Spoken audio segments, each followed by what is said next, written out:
জগৎটা হয়ে গেছে ভাইরালের। আপনি যে যাকে ভাইরাল করতে পারবেন এতে সবারই ভিউজ। এখন ভাই সব আমাকে কেউ চিনে না, আমাকে চিনতে হলে আমাকে কিছু একটা করতে হচ্ছে, সেটা এখন ভাইরাল বললে ভাইরাল। এখন দুনিয়া যেভাবে চলতেছে আমাদেরকে ওভাবেই চলতে হবে। সেলিব্রিটি লিগ এর আগে যেটা হয়েছিল ওটাতে খেলেছিলাম, এবছর একটু ফিজিক্যাল প্রবলেমের কারণে হচ্ছে আমি খেলতে পারিনি, ইনভাইটেশন পেয়েছিলাম। দেখুন, অশ্লীলতা বিষয়টা কার কাছে কীরকম সেটা বলতে পারি না। এখন একটা সেলিব্রিটি সে কখনোই মানে বোরখা পরে তো অবশ্যই ক্রিকেট খেলবে না। হ্যাঁ, সে ক্রিকেট খেলতে গেলে অবশ্যই তার জার্সি পরতে হবে, প্রপার যে ড্রেসটা, স্পোর্টসের যে ড্রেসটা থাকে স্পোর্টসের ড্রেসটাই পরবে।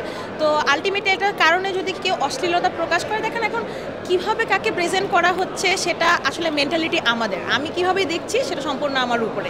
কাউকে অশ্লীলতা প্রকাশ করে যদি লিগ্যাল নোটিশ পাওয়ানো হয়, সেটা সম্পূর্ণ আইন দেখবে যে সে আসলে কি প্রকাশ করছে। কারো মাধ্যম আমি আপনাকে একটা কিছু বলে ইনফ্লুয়েন্স করতে পারবো না যে আপনি খারাপ হন, খারাপটা হওয়াটা নিজের ভিতরে।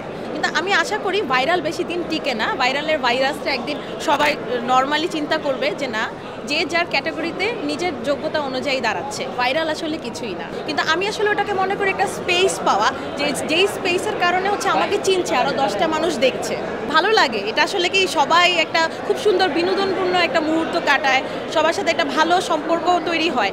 দেখা যাচ্ছে আমরা শুধুমাত্র যারা কাজ করি তাদের সাথে ডিরেক্টর বা প্রডিউসারের পরিচয় হচ্ছে, আমরা ডিওপি বা আদার্স মানুষের সাথে পরিচয় হয় না। কিন্তু এই সেলিব্রিটি লিগের কারণে বা যে কোনো এই ধরনের প্রোগ্রামের কারণে আমাদের সবার সাথে একটা সুন্দর সম্পর্ক হয়। আমরা যারাই স্ট্রাগল করতেছি তাদের স্টোরিটা কিন্তু বিভিন্ন জনের বিভিন্ন রকমের। আমরা সবাই অনেক কষ্ট করছি যেন আমাদের সামনের দিনটা অনেক সুন্দর হয়, ভালো হয়। ওয়াইফাই অ্যাওয়ার্ডের কারণে দেখা যায় যে প্রত্যেকটা সেলিব্রিটি একসঙ্গে এসে একটা আমাদের মিলন হচ্ছে, সবার সাথে পরিচয় হচ্ছে, নতুন নতুন মানুষদের সাথে পরিচয় হচ্ছে, সব কিছু মিলিয়ে খুব ভালো লাগে যে একটা মিলন মেলা, মানে সবার সাথে দেখা হলেও সবার সাথে ভালো লাগে। আমি হচ্ছে ভিজুয়ালে কাজ করি, এছাড়া আমি টিভিসি করেছি, আমি টুকটাক মডেলিং করছি। আমি হচ্ছে স্ট্রাগলার অ্যাকচুয়ালি বলতে গেলে।